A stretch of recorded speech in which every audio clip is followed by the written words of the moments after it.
America అధ్యక్షుడు Donald Trump మరో సంచలనానికి తెరతీశారు. Venezuela, Canada, Greenland ద్వీపంతో కూడిన అమెరికా మ్యాప్ను ట్రంప్ తాజాగా విడుదల చేశారు.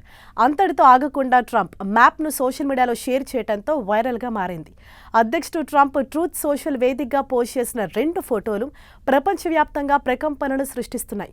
ఒక పోస్ట్లో గ్రీన్లాండ్ సరిహద్దుల్లో అమెరికా జెండాను పాతుతున్నట్లు చూపించే చిత్రాన్ని షేర్ చేశారు. ఆ చిత్రంలో ఆయనతో పాటు అమెరికా ఉపాధ్యక్షుడు జేడీ వాన్స్, విదేశాంగ మంత్రి మార్కో రూబియో కూడా ఉన్నారు. అక్కడ ఏర్పాటు చేసిన మైలురాయి బోర్డుపై గ్రీన్లాండ్ అమెరికా భూభాగం 2026లో ఏర్పాటైంది అని రాసి ఉన్న సూచిక బోర్డు కనిపిస్తుంది. మరో పోస్టులో ఏకంగా అమెరికా మ్యాప్నే మార్చేశారు.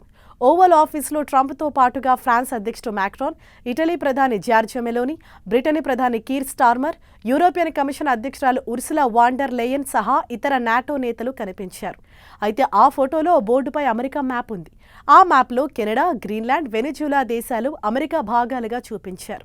దీంతో అమెరికా మ్యాప్ ఇప్పుడు సంచలనంగా మారింది. మరోవైపు ట్రంప్ తొలి పోస్ట్ పెట్టిన కాసేపటి తర్వాత north American aerospace defence command X వేదికగా కీలకమైన ట్వీట్ చేసింది. ఒక యుద్ధ విమానాన్ని గ్రీన్లాండ్లోని పిటుఫిక్ వైమానిక స్థావరానికి పంపుతున్నామని ప్రకటించింది. గ్రీన్లాండ్ భద్రత కోసం రూపొందించిన పలు దీర్ఘకాలిక ప్రణాళికల అమలు కోసమే ఆ విమానాన్ని పంపుతున్నామని వెల్లడించింది. డెన్మార్క్, గ్రీన్లాండ్ల సమన్వయంతోనే ఈ ప్రక్రియను పూర్తి చేస్తామని తెలిపింది. 2025 సంవత్సరం మే నెల చివరి వారంలో ట్రంప్ వివాదాస్పద వ్యాఖ్యలు చేసిన విషయం తెలిసిందే. కెనడా అనేది అమెరికాలో 51వ రాష్ట్రమవుతుందన్నారు. నాటి కెనడా ప్రధాని జస్టిన్ ట్రూడో కెనడా గవర్నర్ అవుతారని కామెంట్ చేశారు. కానీ కెనడా కొత్త ప్రధానమంత్రి మార్క్ కార్నీ ఈ వ్యాఖ్యలను ఖండించారు.